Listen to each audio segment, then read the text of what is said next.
টিকি টাকা আর টিকে থাকা এই দুইয়ের লড়াই শুরু হয় জার্মানি এবং স্পেনের মধ্যে। এই লড়াইয়ে আপাতত বলা যায় জয় হলো টিকে থাকার, হারলে বিদায়, এমন একটা সমীকরণ মাথায় নিয়ে টুর্নামেন্টে টিকে থাকার লড়াইয়ে নামে 4 বারের বিশ্ব চ্যাম্পিয়ন জার্মানি। তাদের বিপক্ষে তারুণ্য নির্ভর এক দল নিয়ে উপস্থিত হয় 2010 সালের বিশ্ব চ্যাম্পিয়ন স্পেন, যারা 2022 বিশ্বকাপের প্রথম ম্যাচে কোস্টারিকাকে 7 গোলে উড়িয়ে দিয়ে এক দুরন্ত সূচনা করেছে।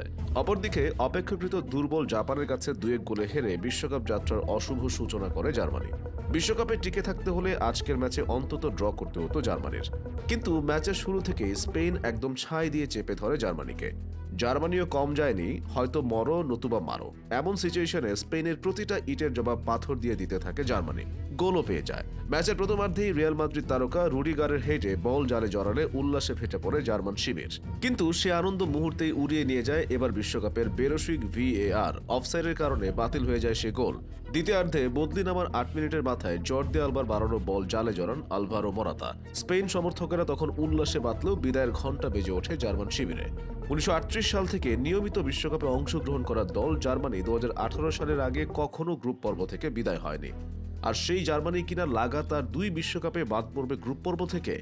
ঘরপোড়া গরু যেমন সিঁদুরে মেঘ দেখলে পালিয়ে যায়, তেমনি জার্মানিও যেন 2018 সালের গ্রুপ পর্ব থেকে বাদ পড়ার স্মৃতি থেকে পালিয়ে বেড়ানোর জন্য নিজেদের সর্বস্ব দিয়ে চেষ্টা চালিয়ে যেতে থাকে।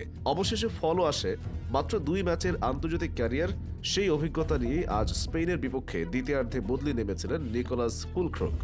সেই ফুলক্রুগই ত্রাতা হলেন জার্মানির। আলখোরের আলবাইদ স্টেডিয়ামে ভের্ডার ব্রেমেন ফরওয়ার্ডের গোলে স্পেনের বিপক্ষে হার এড়িয়েছে জার্মানি।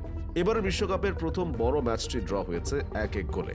70 মিনিটে টমাস মুলারের বদলি হিসেবে মাঠে নামা ফুলক্রুগ গোল পেয়ে যান 13 মিনিট পরেই।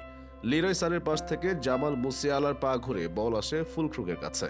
দুর্দান্ত এক শটে জার্মানির জার্সিতে দ্বিতীয় গোলটি পেয়ে যান 29 বছর বয়সী ফরওয়ার্ড। শেষমেশ 1-1 গোলে ড্র হয় ম্যাচ। এই ড্রতে জমে উঠল ই গ্রুপের হিসাব নিকাশ। 2 ম্যাচে 4 পয়েন্ট নিয়ে স্পেনই শীর্ষে, সমান 3 পয়েন্ট নিয়ে গোল পার্থক্যে 2 ও 3-এ জাপান ও কোস্টারিকা।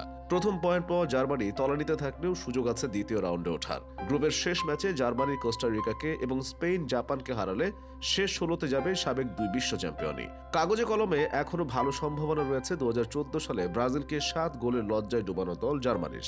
দেখা যাক সেই সম্ভাবনা কতটা বাস্তবায়ন করতে পারে তারা।